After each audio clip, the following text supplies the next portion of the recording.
जय जोहार, नमस्कार। दैनिक छत्तीसगढ़ चैनल पर आप सभी का एक बार फिर से बहुत बहुत स्वागत है। छत्तीसगढ़ की आज 7 अक्टूबर 2025 दिन मंगलवार की तमाम बड़ी खबरों की शुरुआत इस चैनल को सब्सक्राइब करने के साथ, ताकि छत्तीसगढ़ की रोजाना खबरें हम आप तक पहुंचा सके। इसके पहले आप ये वीडियो कहां से देख रहे हैं, कमेंट बॉक्स में लिखकर हमें जरूर अवगत कराएं। छत्तीसगढ़ में धान की खरीदी 15 नवंबर से शुरू होने जा रही है। 160 लाख मीट्रिक टन धान खरीदी की संभावना इस वर्ष बताई जा रही है। छत्तीसगढ़ में खरीफ विपणन वर्ष 2024-25 के लिए 15 नवंबर से धान की खरीदी शुरू हो जाएगी और इस बार प्रदेश में 160 लाख मीट्रिक टन धान की खरीदी की संभावना है। इसके लिए पहले कैबिनेट की बैठक में धान के उपार्जन नीति को मंजूरी दी जाएगी और एग्रीस्टेक पोर्टल, एकीकृत किसान पोर्टल पर किसानों का पंजीयन होना भी शुरू हो चुका है। पंजीकृत किसानों से न्यूनतम समर्थन मूल्य पर धान की खरीदी की जाएगी। धान बेचने वाले किसानों को प्रति क्विंटल 3100 रुपए का भुगतान होगा। मामले में कृषि मंत्री रामविचार नेताम का बयान सामने आया, जहां उन्होंने कहा कि हमारी सरकार ने जो वादा किया उसे पूरा कर रहे हैं। प्रति एकड़ 21 क्विंटल धान की खरीदी करेंगे। प्रदेश में लगातार बारिश हो रही है और इसके बाद भी धान खरीदी की शुरुआत नवंबर से करेंगे। छत्तीसगढ़ में कुल मिलाकर 24 टोल प्लाजा हैं। 18 में मिनी बस, 22 में बस और 12 में कारों का टोल चार्ज कम किया गया है। 5 रुपए से लेकर 20 रुपए तक की कटौती कर दी गई है और इसकी नई दरें लागू हो चुकी हैं। बता दें, नेशनल हाईवे में थोड़ी बहुत राहत दी गई है। NHAI की तरफ से टोल टैक्स में दरें कम कर दी गई हैं। 15 नवंबर से UPI से पेमेंट करने पर लगभग 1.25% का चार्ज कटेगा। नेशनल हाईवे में सफर करने वाले यात्रियों के लिए थोड़ी राहत भरी खबर है, क्योंकि भारतीय राष्ट्रीय राजमार्ग प्राधिकरण यानी NHAI ने छत्तीसगढ़ समेत देश भर में टोल टैक्स की दरों में कम कटौती की है। इसके अनुसार प्रदेश में अब कार, बस और ट्रक के टोल टैक्स में 5 रुपए से लेकर 20 रुपए तक कम किया गया है। इसमें छत्तीसगढ़ में कारों के लिए 12 टोल प्लाजा में 5 रुपए कम किया गया है। वहीं बस के लिए 10 टोल प्लाजाओं में 10 रुपए और 11 टोल प्लाजा में 5 रुपए और एक में सिर्फ 20 रुपए की कटौती की गई है। बाकी टोल प्लाजा के दरों में कोई भी बदलाव नहीं हुआ है। छत्तीसगढ़ राज्य ओपन स्कूल के परीक्षा परिणाम घोषित हो चुके हैं। 13 परीक्षार्थी का रिजल्ट रोका गया है, जबकि 17,821 छात्रों में से 5,350 पास हो चुके हैं। बता दें, राज्य ओपन स्कूल परीक्षा परिणाम जारी हो चुके हैं।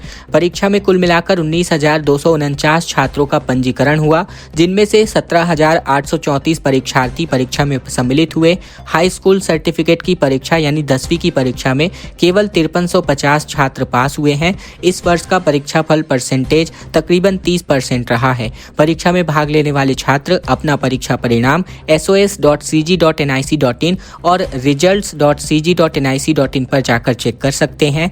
अनुत्तीर्ण परीक्षार्थी आगामी परीक्षा सत्र में भाग लेने के लिए अपने अध्ययन केंद्र में आवेदन पत्र जमा कर सकते हैं। इस बार के बस्तर ओलंपिक में 25 अक्टूबर से लेकर 5 नवंबर तक विकास खंड स्तरीय प्रतियोगिताएं आयोजित होने जा रही हैं। इसमें कोई भी प्रकार की आयु सीमा का बंधन नहीं है।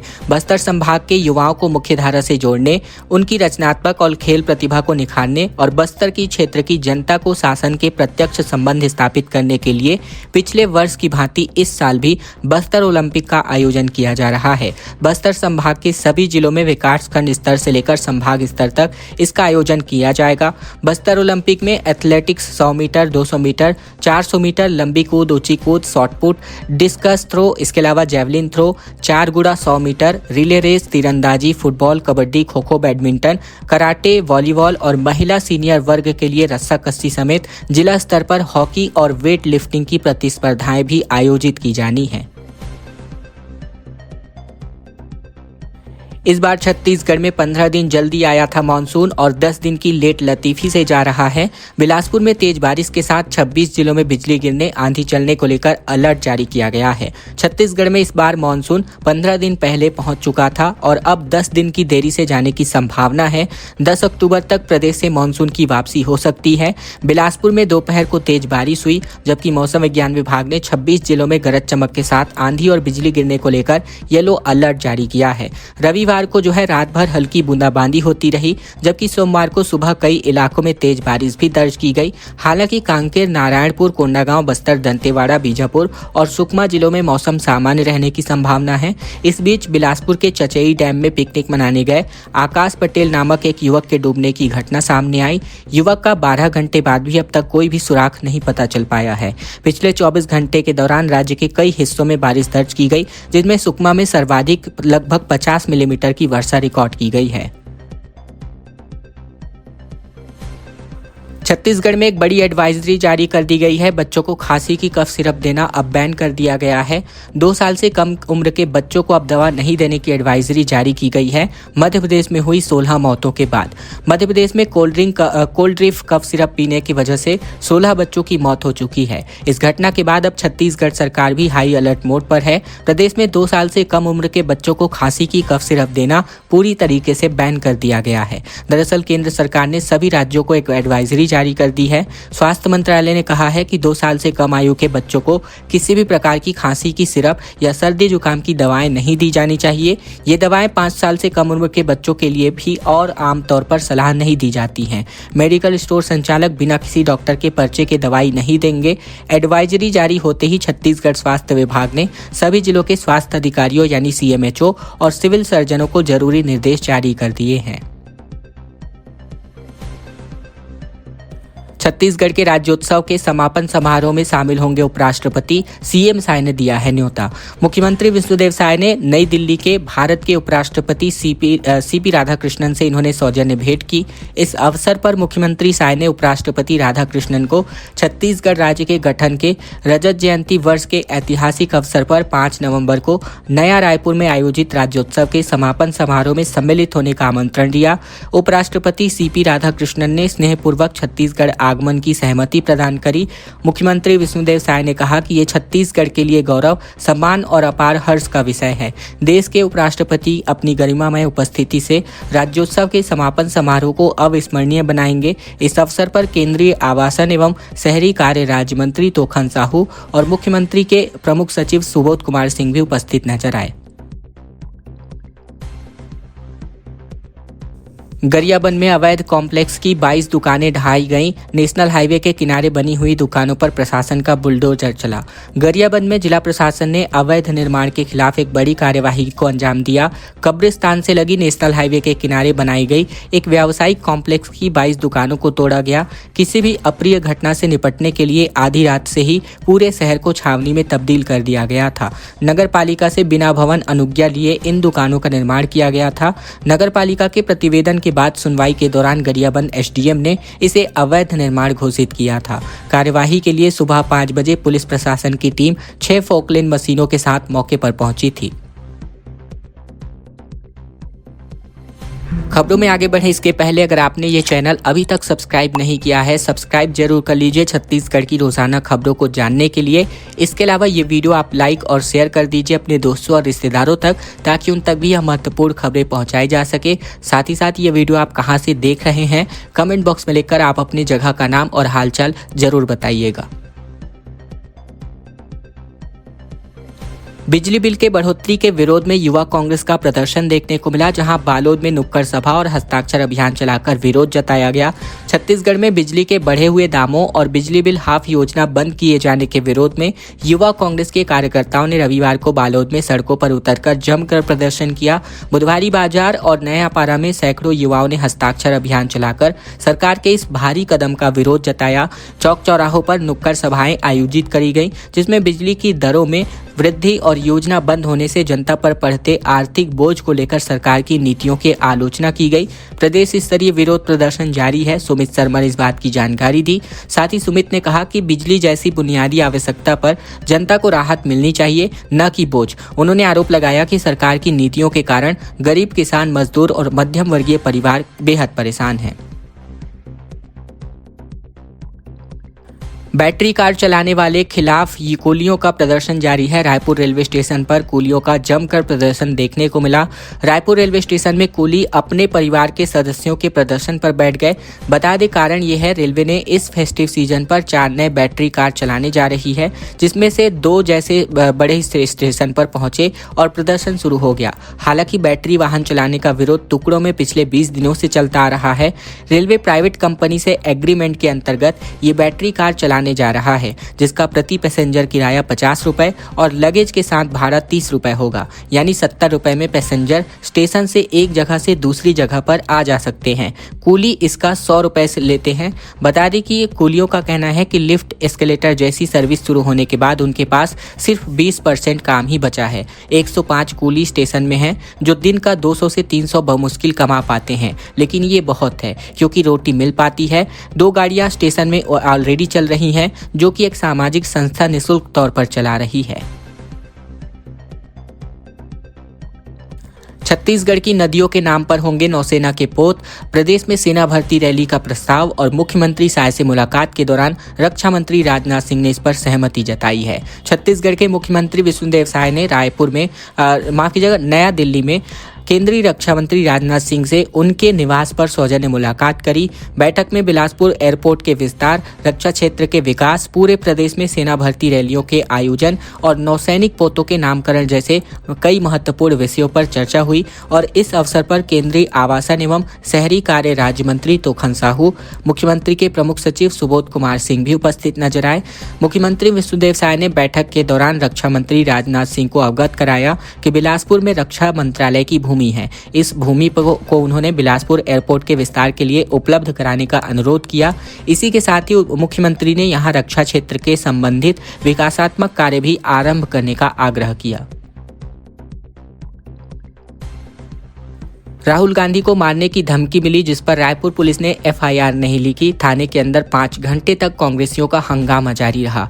केरल में पूर्व एबीवीपी के नेता पिंटू महादेव ने टीवी पर बहस के दौरान राहुल गांधी को जान से मारने की धमकी दी, जिसको लेकर रायपुर के सिविल लाइन थाने में कांग्रेसियों ने जमकर नारेबाजी की। उन्होंने महादेव के खिलाफ एफआईआर करने की मांग की, लेकिन एक्शन नहीं लेने पर कांग्रेस ने 5 घंटे तक हंगामा किया। Civil line CSP Ramakant Sahu ने कहा कि पूरे मामले की जांच के बाद ही कार्यवाही हो पाएगी, जिस पर पूर्व विधायक विकास उपाध्याय ने कहा कि जब तक मामला दर्ज नहीं हो जाता वह थाने में ही बैठे रहेंगे। हालांकि इसके बाद कांग्रेसी वापस लौट गए। पूर्व कांग्रेस विधायक विकास उपाध्याय ने कहा कि भाजपा ने कानून व्यवस्था की धज्जियां उड़ा रखी है। जब भाजपा नेताओं के खिलाफ कोई टिप्पणी की जाती है तो तुरंत एफआईआर दर्ज कर ली जाती है, लेकिन राहुल गांधी को जान से मारने की धमकी की गई, सीने में गोली मारने की बात कही गई और इस पर कोई कार्यवाही नहीं हो रही है। ये संविधान और कानून का उल्लंघन है। ट्रक ने बोलेरो को रौंद दिया और जिसकी वजह से 3 महिला टीचर समेत कुल 5 लोगों की मौत हो गई और इनमें एक बच्ची भी शामिल है। 5 के हालात अब भी नाजुक बताए जा रहे हैं। बालाघाट से बिलासपुर जा रहे थे। छत्तीसगढ़ के कवर्धा जिले में रविवार को रॉन्ग साइड से आ रहे एक ट्रक ने बोलेरो को जोरदार टक्कर मार दी। भीषण सड़क हादसे में 3 महिला शिक्षिका, एक 14 साल की लड़की और एक ड्राइवर की मौत हो गई। 5 लोग गंभीर हालात में हैं। हादसा चिल्फी थाना क्षेत्र में हुआ। जानकारी के मुताबिक बोलेरो में सवार लोग कोलकाता के रहने वाले थे। मध्य प्रदेश के बालाघाट स्थित कान्हा नेशनल पार्क घूमकर बिलासपुर वापस लौट रहे थे। यहां से उन्हें रात को ट्रेन पकड़नी थी, लेकिन नेशनल हाईवे 30 के चिल्फी घाटी के अकाल घरिया मोड़ पर ये हादसे का शिकार हो गए। पुलिस के मुताबिक घायलों में अरनदीप दास, मुनमुन बेग, रीता भास सरकार, अद्रिचा भट्टाचार्य और सुप्रीति माझी का निजी और साथ ही सरकारी अस्पतालों में इलाज चल रहा है। एक बड़ी खबर चिरमिरी से आ रही है, जहां कोयला खदान में ब्लास्ट की वजह से 8 मजदूर घायल हो गए। बता दें 2 लोग गंभीर हुए हैं। बारूद भरते वक्त ये विस्फोट हुआ, जहां घायलों को रीजनल अस्पताल में इलाज के लिए भर्ती कराया गया। मनेन्द्रगढ़ चिरमिरी भरतपुर जिले के चिरमिरी ओपन कास्ट कोयला खदान में ब्लास्टिंग होने की वजह से 8 मजदूर घायल हो गए। घायल मजदूरों में से 2 के हालात गंभीर हैं। ये घटना उस समय हुई जब खदान में बारूद भरा जा रहा था। हादसे में घायल सभी मजदूरों को गोदरीपारा के रीजनल अस्पताल में भर्ती कराया गया है, जहां इनका इलाज चल रहा है। घायलों में महिला मजदूर भी शामिल हैं। घटना की सूचना मिलते ही चिरमिरी नगर निगम के महापौर राम नरेश राय और एसईसीएल के अधिकारी अस्पताल पहुंचे। स्थानीय लोग भी बड़ी संख्या में अस्पताल परिसर में मौजूद हैं। मामला चिरमिरी थाना क्षेत्र का है। बड़ी खबर रायगढ़ से, जहां फूटा मुड़ई घाट पर जो है लोहे से लदा हुआ ट्रेलर पलट गया। रायगढ़ लेलुंगा मार्ग घंटों तक बाधित रहा। बस समेत कई वाहनों के पहिए थम गए। जसपुर से झारखंड का रास्ता पूरी तरीके से सील हो गया। छत्तीसगढ़ के रायगढ़ जिले में रविवार देर रात एक बड़ा हादसा हुआ। लोहा लोड ट्रेलर वाहन पलटने की वजह से फूटा मुड़ा घाटी में घंटों तक लंबा जाम लग गया था। हादसा सड़क पर बने हुए गड्ढे के कारण हुआ, जिस पर वाहन अनियंत्रित होकर पलट गया। हालांकि किसी भी प्रकार की जनहानि नहीं हुई, लेकिन सड़क पूरी तरीके से जाम हो गई और लोगों की भारी परेशानी भी बढ़ गई। जानकारी के मुताबिक घरघोड़ा से लेकर लेलुंगा के बीच स्थित फूटा मुड़ा घाटी में देर रात तक लेलुंगा की ओर से जा रहा एक लोहा लदा हुआ ट्रेलर अचानक से अनियंत्रित होकर पलट गया। ट्रेलर के पलटते ही सड़क के दोनों ओर वाहनों की लंबी कतारें लग गई और इस मार्ग पर रायगढ़ से लेलुंगा, जसपुर और झारखंड को जोड़ने वाला ये मुख्य रास्ता है, जिस पर बसों और छोटे वाहनों की आवाजाही लगातार होती रहती है और ये भी घंटों तक प्रभावित रहे। मनेनगढ़ चिरमिरी भरतपुर में भालू के हमले की वजह से 7 मवेशी घायल हो गए। ग्रामीण घरों में दुबके हुए हैं। वन विभाग भालू को रिहायशी क्षेत्र से भगा रहा है। ग्राम पंचायत घाघरा के आश्रित ग्राम भुईहारी में पारा में जो है सोमवार को भालू ने हमला करके 7 मवेशियों और एक पालतू कुत्ते को घायल कर दिया। इस घटना के वजह से ग्रामीण दहशत में आ गए हैं और अपने घरों में घंटों बंद रहे। हमले के बाद चरण लाल पंडो और अपने परिवार समेत घर के अंदर दुबके रहे। घटना की सूचना मिलते ही पूर्व विधायक गुलाब कमरो ने तत्काल अपनी प्रतिनिधि की टीम मौके पर रवाना किया। सांसद प्रतिनिधि राजकुमार पुरी, विमल हितकर और अशोक पुरी, साथ ही गुनीलाल समेत अन्य सदस्यों ने गांव में पहुंचकर ग्रामीणों से मुलाकात करी और स्थिति का भी जायजा लिया। शराब घोटाला मामले में भूपेश के बेटे चैतन्य बघेल को कोर्ट ने जेल भेज दिया है। 13 अक्टूबर तक न्यायिक रिमांड पर रहेंगे। 3 महीने में जांच पूरी करने का निर्देश पाया गया है। छत्तीसगढ़ में हुए शराब घोटाला मामले में पूर्व सीएम भूपेश बघेल के बेटे चैतन्य बघेल को ईओडब्ल्यू ने सोमवार को रायपुर की स्पेशल कोर्ट में पेश किया। कोर्ट ने चैतन्य को 13 अक्टूबर तक न्यायिक रिमांड पर जेल भेज दिया है। साथ ही शराब घोटाला मामले में आरोपी दीपेंद्र चावड़ा को भी 3 अक्टूबर तक न्यायिक रिमांड पर भेजा गया है। ईओडब्ल्यू ने चैतन्य को कोर्ट के निर्देश पर 24 सितंबर को रिमांड पर लिया था, जो कि 6 अक्टूबर को पूरी हुई। ईओडब्ल्यू के अधिकारियों का दावा है कि चैतन्य बघेल से पूछताछ के दौरान कई अहम जानकारियां हाथ लगी हैं। आने वाले दिनों में शराब घोटाला मामले में एक बड़े जांच का दायरा बढ़ सकता है, जिससे कुछ और लोगों पर भी कार्यवाही हो सकती है। धीरेन्द्र शास्त्री ने कहा कि दीदी के रहते बंगाल नहीं जाएंगे, दादा जब आएंगे तब आएंगे। कोलकाता में कथा रद्द होने पर कहा थैंक यू बोल देना। बागेश्वर धाम के पीठाधीश्वर पंडित धीरेन्द्र कृष्ण शास्त्री ने कहा कि वे ममता बनर्जी के मुख्यमंत्री रहते पश्चिम बंगाल में कथा नहीं करेंगे। उन्होंने कहा कि हमको अभी पश्चिम बंगाल जाना था तो दीदी ने हमको मना कर दिया, परमिशन ही कैंसिल हो गई। दीदी जब तक है तब तक नहीं जाएंगे, दादा जब आएंगे तो जाएंगे। दरअसल कोलकाता में 10, 11 और 12 अक्टूबर को शास्त्री की हनुमंत कथा आयोजित होनी थी। बारिश की वजह से इसकी परमिशन रद्द कर दी गई। किसी और जगह कथा के लिए भी अनुमति भी नहीं मिली, जिसके चलते शास्त्री ने अब इसको स्थगित कर दिया। बोले न तो राजनीति के पक्ष में और न ही विरोध में। छत्तीसगढ़ के रायपुर में इन्होंने कहा कि हमको अभी पश्चिम बंगाल जाना था तो दीदी ने हमको मना कर दिया। समझ गए हम किसकी बात कर रहे हैं, नाम लेना नहीं चाहते। छत्तीसगढ़ की खबरों का सिलसिला बस यही तक का था। अगर आपको यह वीडियो पसंद आया तो इस चैनल को सब्सक्राइब कर लीजिए, इस वीडियो को शेयर कर दीजिए, इस वीडियो को लाइक कर दीजिए और साथ ही साथ आप वीडियो कहां से देख रहे हैं कमेंट बॉक्स में लिखकर हमें जरूर अवगत कराइए। जय जोहार।